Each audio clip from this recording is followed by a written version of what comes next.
Presented by Patanjali research एवं evidence based Ayurvedic औषधियाँ। ये भारत है जनाब, जहां हर चीज में राजनीति होती है। कोरोना के उस भयावह रूप से कौन वाकिफ नहीं है, जब शमशान घाटों और कब्रिस्तानों के बाहर लगी लाइनों, गंगा में बहती लाशों ने पूरे देश को झकझोर कर रख दिया था। लेकिन अब कोरोना के वक्त हुई मौतों को लेकर भी सियासत होने लगी है। विश्व स्वास्थ्य संगठन ने बड़ा खुलासा करते हुए कहा कि भारत में कोरोना के दौरान हुई मौतों का वास्तविक आंकड़ा 47 लाख है। WHO द्वारा पेश किए गए इन आंकड़ों को लेकर अब देश में सियासत शुरू हो गई है। कांग्रेस के पूर्व अध्यक्ष राहुल गांधी ने जहां WHO की रिपोर्ट का सहारा लेते हुए कहा कि विज्ञान झूठ नहीं बोलता, लेकिन मोदी बोलता है। उन परिवारों का सम्मान करो जिन्होंने अपनों को खोया है। वही संबित पात्रा ने राहुल गांधी के बयान पर पलटवार करते हुए कहा कि WHO का डेटा और कांग्रेस का बेटा दोनों गलत हैं। जानिए किसने क्या कहा पॉलिटॉक्स की इस खास रिपोर्ट में। ये है टॉक्स न्यूज नेटवर्क और आप देख रहे हैं पॉलिटॉक्स, राजनीति का कच्चा चिट्ठा।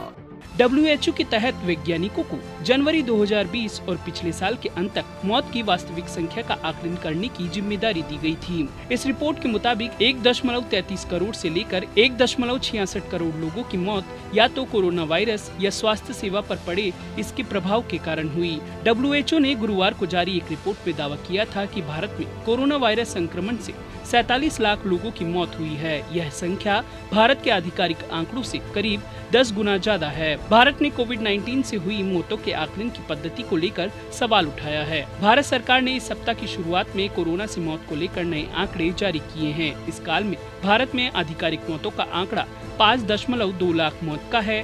वहीं इस पूरे मुद्दे को लेकर सियासत गर्मा गई है। कांग्रेस के पूर्व अध्यक्ष एवं वायनाड सांसद राहुल गांधी ने WHO की एक रिपोर्ट को शेयर करते हुए ट्वीट किया कि 47 लाख भारतीय नागरिकों की मौत कोविड-19 महामारी से हुई, जबकि सरकार की ओर से 4.8 लाख लोगों की मौत का दावा किया गया। विज्ञान झूठ बोलता नहीं, लेकिन मोदी बोलते हैं। उन्होंने सरकार से आग्रह करते हुए आगे लिखा कि उन परिवारों का सम्मान करें जिन्होंने अपनों को खोया है। ऐसे हर परिवार को 4 लाख रुपए की मदद दी जाए। राहुल गांधी के इस बयान पर पलटवार करते हुए बीजेपी के तेज तर्रार नेता एवं प्रवक्ता संबित पात्रा ने बड़ा बयान देते हुए कहा कि WHO की ओर से जारी आंकड़ों को लेकर पूरे विश्व में हिंदुस्तान के बारे में एक भ्रामक स्थिति फैलाने की कोशिश की गई है। संबित पात्रा ने शुक्रवार को पार्टी मुख्यालय में आयोजित एक पत्रकार वार्ता के दौरान कहा कि विश्व स्वास्थ्य संगठन की ओर से जारी डेटा और कांग्रेस का बेटा दोनों गलत हैं। भारत में कोरोना वायरस महामारी से हुई मौतों के बारे में WHO द्वारा जारी किए गए आंकड़े गलत हैं और भारत सरकार ने इस संबंध में WHO के समक्ष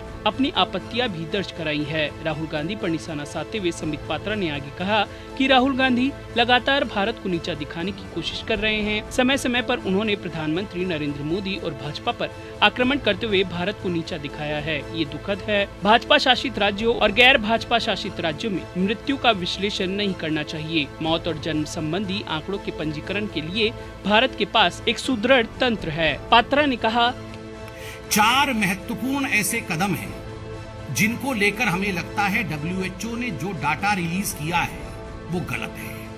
नंबर 1, फ्लॉड मेथोडोलॉजी।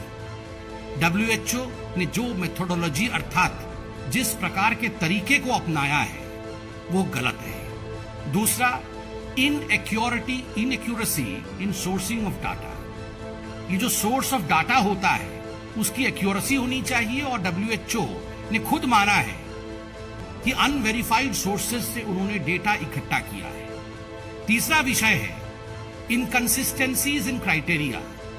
किन क्राइटेरियाज के आधार पर भारतवर्ष को टायर 2 देश में रखा गया है यह भी सटीक रूप से पता नहीं चलता है। और अंत में यूज ऑफ अजम्पशंस अर्थात काल्पनिक तरीके से डेटा का मंथन करना और भारतवर्ष को टायर 2 देश में रखना, इन सब विषयों पर भारतवर्ष ने समय समय पर WHO से वार्तालाप किया है और अपने विषय को बताया है कि हम इससे सहमत नहीं हैं, हम असहमत हैं। कांग्रेस और राहुल गांधी ये नासमझी का दूसरा नाम है। ये किसी विषय को समझने का प्रयास नहीं करती है, जबकि हमारे सरकार ने इन सभी विषयों पे अपने जवाब को दिया है। राहुल गांधी आंख बंद करके कहीं मौका मिले तो मोदी जी को कोसना, भारत के सरकार के खिलाफ बोलना। एक पॉइंट ऐसा भी था जब राहुल गांधी ने ट्वीट किया था India is no more a democratic country. उनके हिसाब से तो इंडिया डेमोक्रेटिक कंट्री ही नहीं है। ये है टॉक्स न्यूज नेटवर्क और आप देख रहे हैं पॉलिटॉक्स, राजनीति का कच्चा चिट्ठा।